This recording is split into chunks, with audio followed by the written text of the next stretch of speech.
Olá pessoal, vocês podem ver aí que eu estou conduzindo um Volvo, tá? Ele tem câmera frigorífica, nele tem 2 depósitos de gasóleo e diesel, um de cada lado, mais um depósito de AdBlue, que no Brasil se chama Arla, tá? Que mistura com dentro do escapamento, faz com que a emissão de gases poluentes seja menor. E tem um quarto depósito que é o que se chama diesel B, tá? Esse é usado para câmera frigorífica. Nem sempre ela está ligada, mas quando está se transportar alimentos, frutas, legumes, tem uma temperatura específica. Além disso, na câmera frigorífica você tem também uma opção que seja start-stop, que ele fica desligando mais ou menos naquela temperatura, ou o que fica mantendo a temperatura o tempo todo sem ligar e desligar.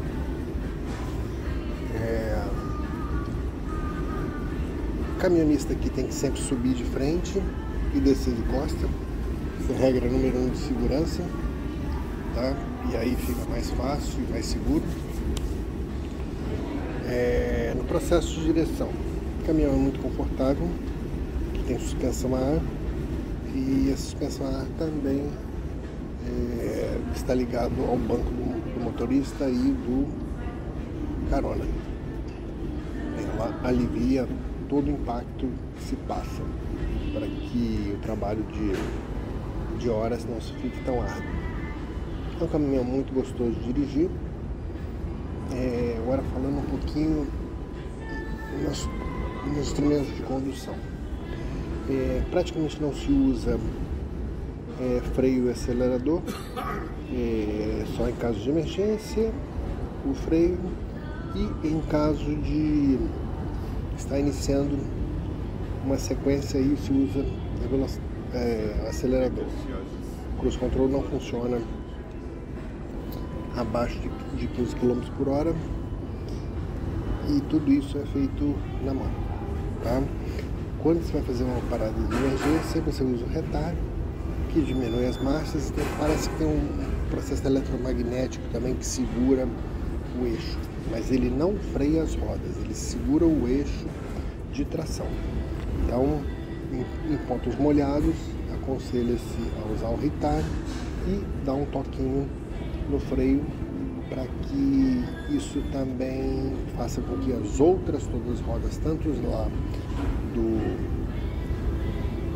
a dianteira do trator quanto as 3 do reboque, funcionem equiparadamente. Mas no caso de diminuição, redução programada, o certo é usar retardo, e é mais do que suficiente.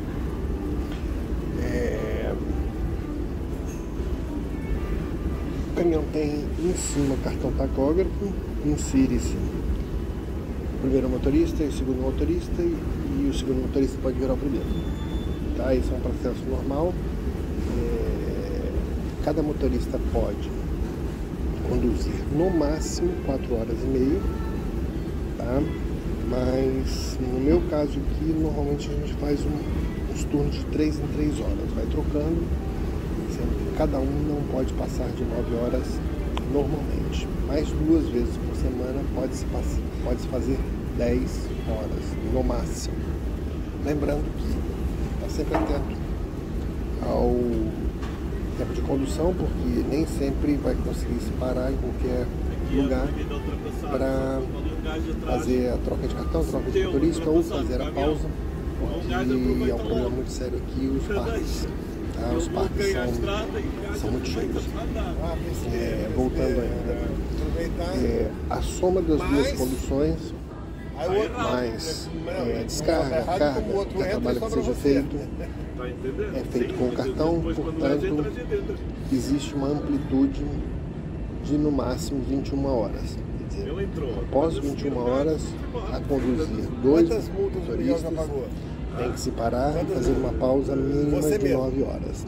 Tudo isso fica registrado no tacógrafo, para que caso a polícia pare, lá tem todas essas informações. O cartão tacógrafo também registra a velocidade. Além dos radares normais, o tacógrafo registra se você excedeu a velocidade. Tá? Ele vai, no caso aqui da Europa, ele só marca a partir de 90, mesmo que a velocidade seja inferior. No caso da Alemanha, por exemplo, é 80. Mas normalmente eles não chateiam muito velocidades até 90 km por hora. O caminhão tem um processo de saber utilizar as subidas e descidas, mais ou menos como se fosse um motorista econômico andando com carro. Nas subidas, quando ele está terminando a subida, ele vai dando uma diminuída na aceleração. Ao chegar em cima, ele começa a acelerar e aí ele põe inclusive no neutro. Tá? Ele vai indo no neutro, tem lá uma amplitude que você coloca no cruise control e ele vai ficar mais ou menos dentro disso. Estando o cruise control ligado, ele não passa de 100 km por hora, mas é evidente que nós aí estamos excedendo o limite de velocidade. O limite de velocidade para tacógrafo, ele só é registrado depois de 1 minuto. Então, toda vez que você excede a velocidade de 90 km por hora por mais de 45 minutos, ele avisa, dá um bip, e aí você usa o retard ou diminui a velocidade, conforme convier, mas tem que ser antes dos próximos 15 segundos, totalizando 1 minuto, para que isso não fique registrado no seu tacógrafo. Caso isso fique registrado no seu tacógrafo, você está sujeito à polícia parar e multar através do excesso de velocidade do tacógrafo, assim como excesso de horas, a condução sem cartão, movimentação do caminhão sem cartão, tudo isso é registrado. Horário de pausas, excesso de velocidade, excesso de amplitude, excesso de trabalhos, falta de pausa semanal, falta de pausa de 2 dias, porque a partir da segunda pausa de 24 horas, a terceira efetivamente tem que ser de 45 horas. Para nós caminhoneiros, nós nunca gostamos de fazer essa pausa de 45 horas que não seja em casa, porque fica parado muitas vezes em lugares que não tem nada para fazer. No meu caso aqui hoje, eu vim andando a 2 km, onde o caminhão está estacionado, meu companheiro ficou lá, e eu vim para o McDonald's passar o tempo. Estou aqui dentro do McDonald's, gravando essas informações no mínimo. A vida do caminhoneiro não é fácil. A primeira coisa que sempre impacta o caminhoneiro é ficar longe da família. No caso da empresa aqui que eu estou, pode ficar até 1 mês fora de casa. E aí a pausa mínima são 45 horas, mas normalmente a empresa dá 4 ou 5 dias. Isso vai depender também da época do ano. Quando está no verão, as pausas são um pouquinho maior. Quando vai chegando o Natal, dezembro, as coisas aceleram um pouco, você fica menos tempo em casa e demora mais tempo para voltar para casa também. Trabalho difícil, mas quero registrar aqui que tem um bom salário, que tem uma facilidade enorme de contratação. No meu caso, eu com 57 anos fui contratado como segundo motorista e assim, não é qualquer profissão que contrata alguém com 57 anos sem nenhuma experiência. E nesse caso de condução C+E, motorista internacional, aqui em Portugal e portanto na Europa, é uma opção viável a todos. Espero que eu tenha sido um pouquinho esclarecedor. Qualquer dúvida é só botar aí embaixo também que eu respondo, não há problema algum. No mais, um ótimo dia para vocês. Quando tem 3 fases, normalmente pode passar, né? Normalmente. Na Alemanha, de vez em quando, eles aproveitam.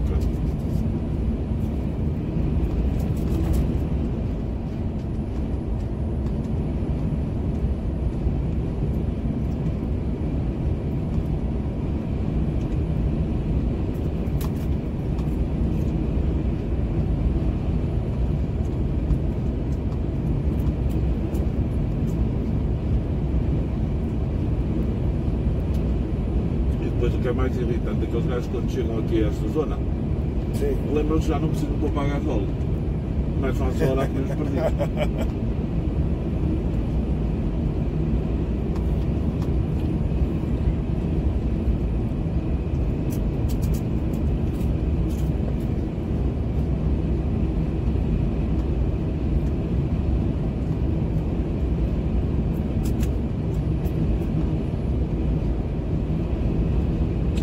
Estrada do Sono.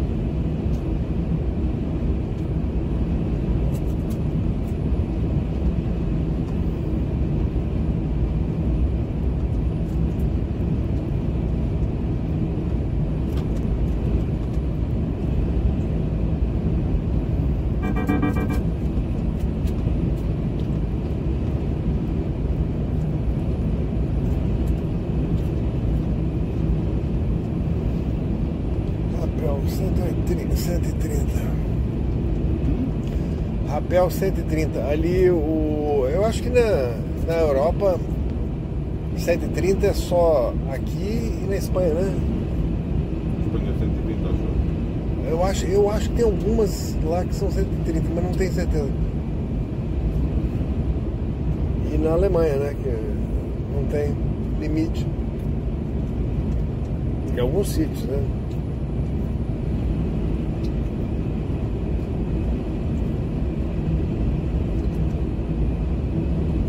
Acho que 120 já é um bocado ridículo, mas pronto. Acho que podia perfeitamente 130, 140 dá perfeitamente. É autoestrada, sem claro. pôr as pessoas em perigo. Acho sim, eu também acho. Mas.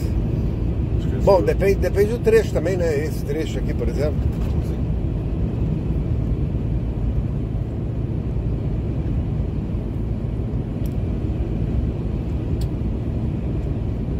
O problema é que a gente tem que ver que as estradas são feitas para toda a gente, não é só para alguns.